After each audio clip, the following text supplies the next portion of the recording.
We got some breaking news out of the NFL where there's another season-ending injury in New Orleans with the Saints. Wide receiver Michael Thomas is now out for the year after suffering a setback while rehabbing his injured ankle.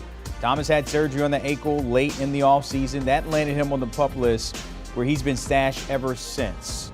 Thomas releasing a statement this morning saying in part, "To my displeasure, I won't be able to make it back for this season, but I will do everything in my power to get back to the player I've always been. I know God doesn't make mistakes, so I will continue to follow in his path and can't wait to get back on the field in front of the best fans on the planet." By the way, also, it's been a rough couple of days for the Saints.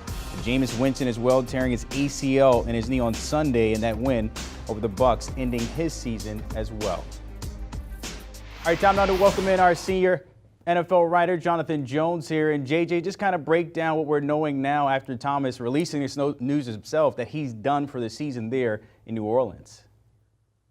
Yeah, we'll take you back to really the beginning of last season when he suffered an ankle injury and dealt with that sort of high ankle sprain for most of the season and was in and out and in and out. And, you know, after the season ended, Michael Thomas apparently thought that the ankle would be able to heal on its own, and that's why he opted to not have surgery right after the season or a couple of months after the season. But then apparently as he began ramping up for the 2021 season there in the summer, let's call it June, maybe early July, he decided, nope, you know what, I'm going to need ankle surgery. And this was a surprise, a big surprise to the New Orleans Saints, to head coach Sean Payton.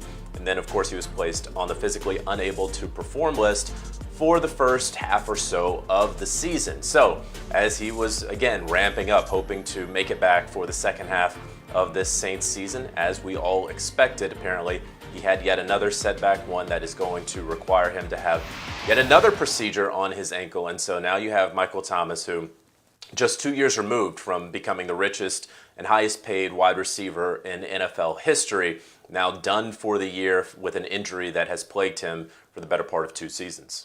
If you're looking at this big picture here for the Saints, you don't have your number one wide receiver, and then you just lost your QB1.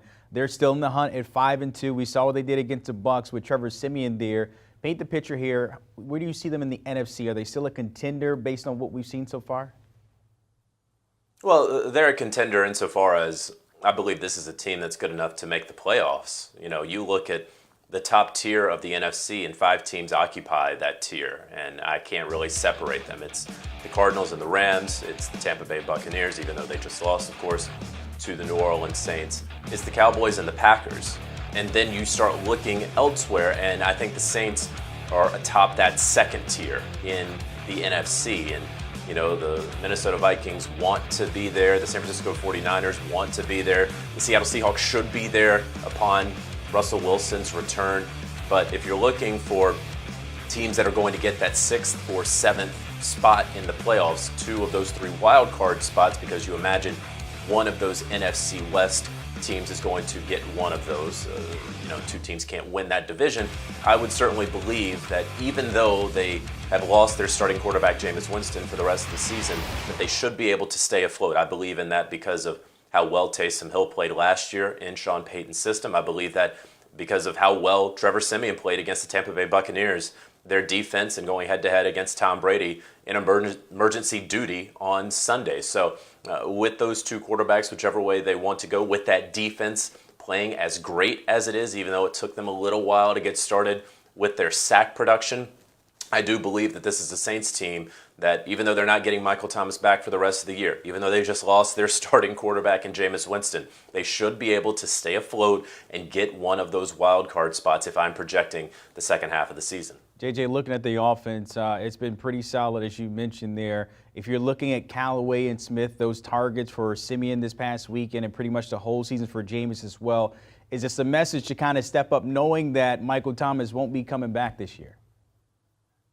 Yeah, of course. It's a message to all of the offensive leaders. Certainly it's a message to Alvin Kamara. Kamara has to have the ball placed in his hands one way or the other. Can't throw it to himself. So you have to imagine that he and his usage are certainly going to go up moving forward. And you look elsewhere, the Saints, there's a report out there that they engaged in talks with the Browns on Odell Beckham Jr.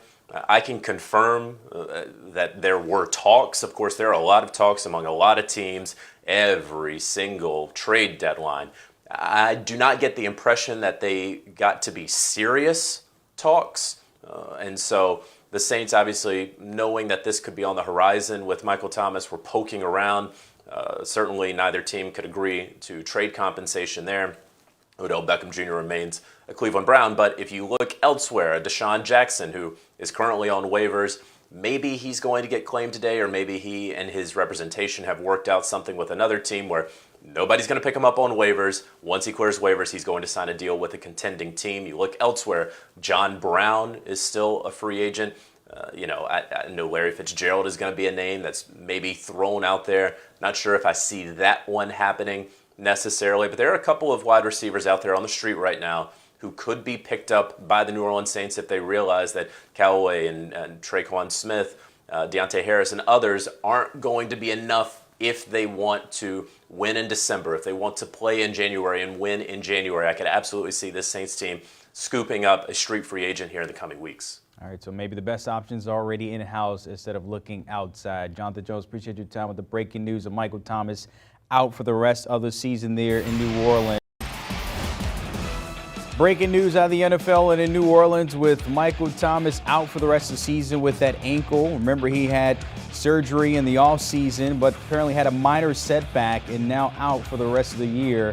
Making that announcement on Twitter in a statement saying he was displeased with how things have gone, but plans to get back better than ever.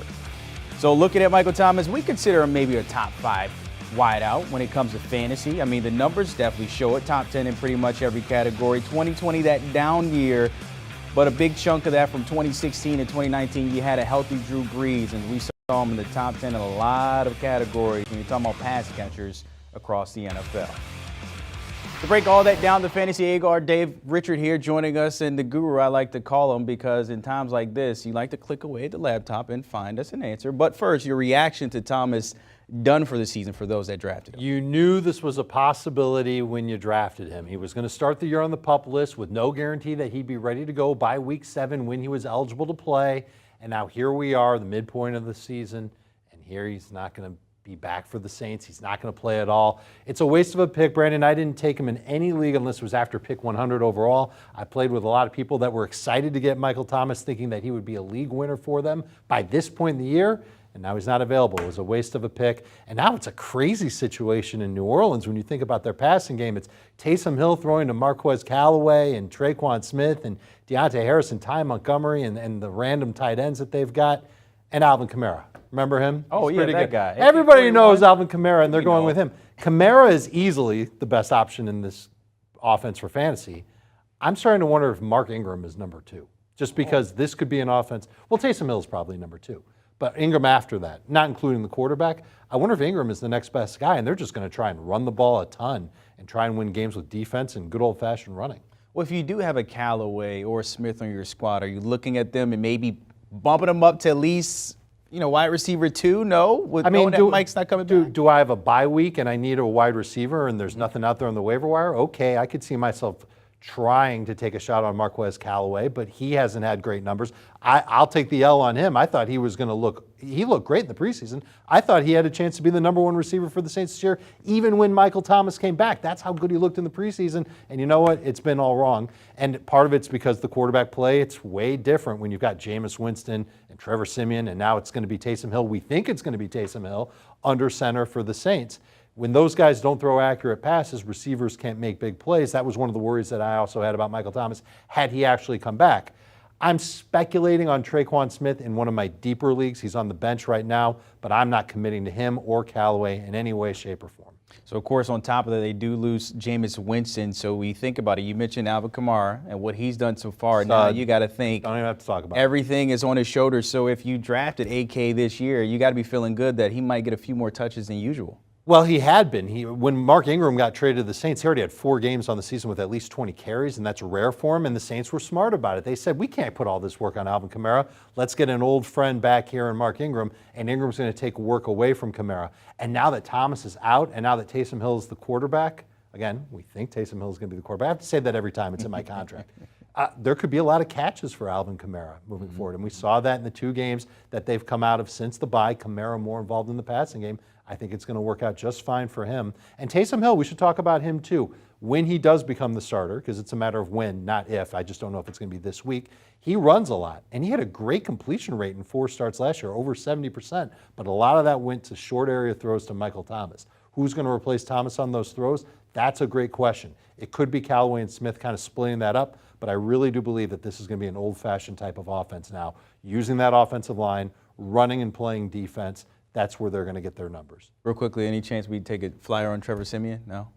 In like a 3 quarterback. I mean, there's a couple buys. Look, if you're totally desperate for a quarterback, and the Saints say that Taysom Hill hasn't cleared the concussion protocol, then I guess in a super flex league, a 2 quarterback league, Trevor Siemian makes the cut. I'm just saying we got to put a little respect. He did beat the GOAT, so we'll see how that pans. Well, he beat that defense, and it was a little weird how he did it. All right. Dave Richard, as always. Catch with the fellas on FFT today throughout the rest of the week. I'm sure this will be a topic as well. Of course, Michael Thomas out. We know Jameis Winston is out. So maybe Alvin Kamara is the big guy. Download and give them a follow and listen to it daily. Fantasy Football Today.